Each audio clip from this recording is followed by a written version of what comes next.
Angin puting beliung adalah angin yang berputar dengan kecepatan lebih dari 63 km per jam, yang bergerak secara garis lurus dengan lama kejadian maksimum 5 menit. Orang awam menyebut angin puting beliung adalah angin Leisus.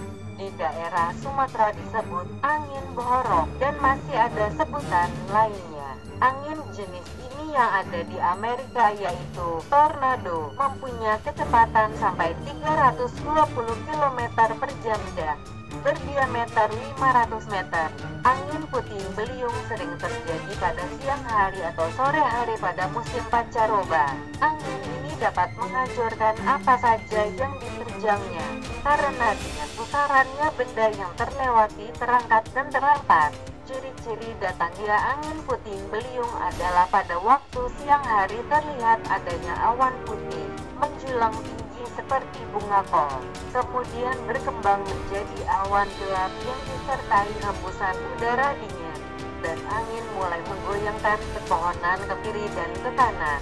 Tidak lama kemudian angin semakin cepat dan diikuti hujan lebat dan terkadang disertai hujan es.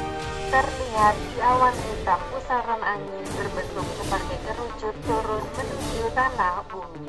Penyebab terjadinya angin puting beliung yaitu udara panas dan dingin bertemu, sehingga saling bentrok dan terbentuklah puting beliung yang berawal dari angin kecil hingga pada akhirnya membesar.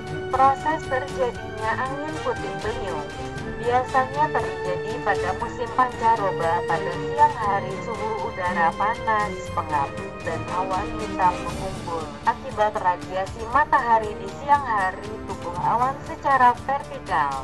Selanjutnya di dalam awan tersebut terjadi pergolakan arus udara naik dan turun dengan kecepatan yang cukup tinggi.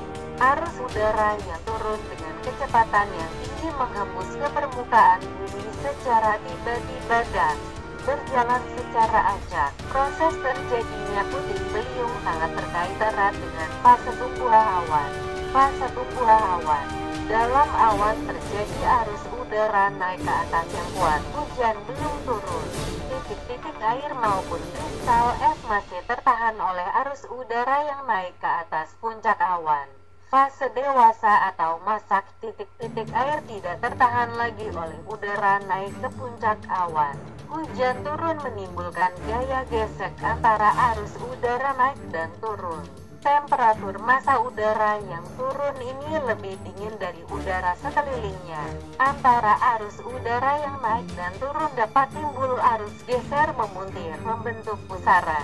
Arus udara ini berputar semakin cepat, mirip sebuah siklon yang menjilat bumi sebagai angin puting beliung. Terkadang disertai hujan deras yang membentuk pancaran air waterspout. Fase punah. Tidak ada massa udara naik, massa udara yang turun meluas di seluruh awan. Kondensasi berhenti.